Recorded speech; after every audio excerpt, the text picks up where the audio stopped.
On this channel, I've made videos about a few different types of transportation, like hoverboards, electric skateboards, even an adult scooter, but I've never taken a look at a product quite like this. This is the Swagtron Swagcycle e-bike. Let's have some fun. This is gonna be kind of hard to show because it's a big box, but inside of the box there was another box. Inside of that box is a bunch of cardboard, a bag full of accessories and stuff we'll come back to, and the bike itself. And now I've got it down here where hopefully you can see it a little bit better.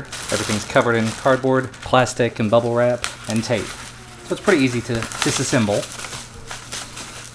Down here's the kickstand, and it does have a piece of plastic kind of holding it in place and wedging it. Just protecting this little knob. The only other real part of the assembly, I'm gonna have to cut that free. Cutting this loose. Hi. Cut a few zip ties. Hi.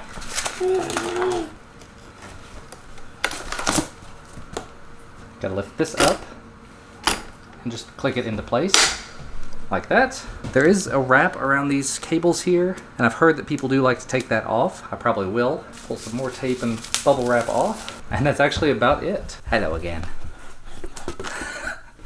Throw. So here is the e-bike and a baby for scale. Inside this little pouch, you get a little user manual, a 1-year limited warranty card, a couple of pegs, definitely important, as well as the charger. And the pegs basically just screw right in here. Looks like it might be a little bit bent, but it's definitely on there. Moving on around though, here is the main component. This is the battery. You can see here on the back of it, this is where you'll plug in your power, and there's also a full-size USB port on there. Over on your left handlebar, you've got the light on and off switch, as well as the horn. Over on the right-hand side, you've got your battery indicator, as well as the power button on and off. Like I said, with the on-off switch, you do have a headlight up in the front, and a little tail light in the back. Front and rear disc brakes, they both feel very tight. And the handlebars do adjust. I actually haven't seen this in any of the other videos about it.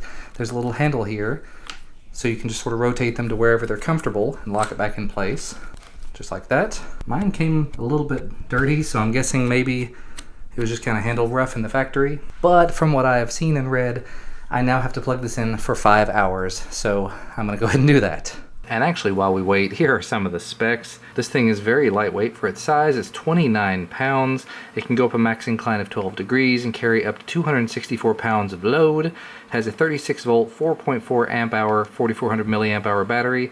Not quite as big as I would have expected, but it is what it is. It says it takes from 2.5 to 4 hours to charge. The front wheel, 12 inches. The rear wheel's 10 inches. Here's the wheel PSI, just all the specs in case you're curious. And it is IP54 water resistant, which means, of course, don't drive it underwater, but under a light rain or maybe a little splash, it should be okay.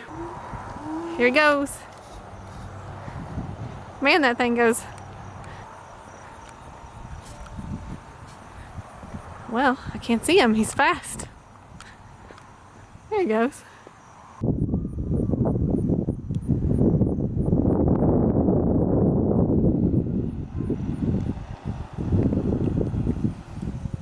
I want to try. Now you're going to take your turn. It's not that scary. Well, just take off slowly. I mean, you're going uphill to begin. You're a lot lighter than I am, so it's probably going to go faster. I put my little iPhone on there with a speedometer app so that we keep up with it. I was going 8 miles an hour that way and 11 coming back downhill.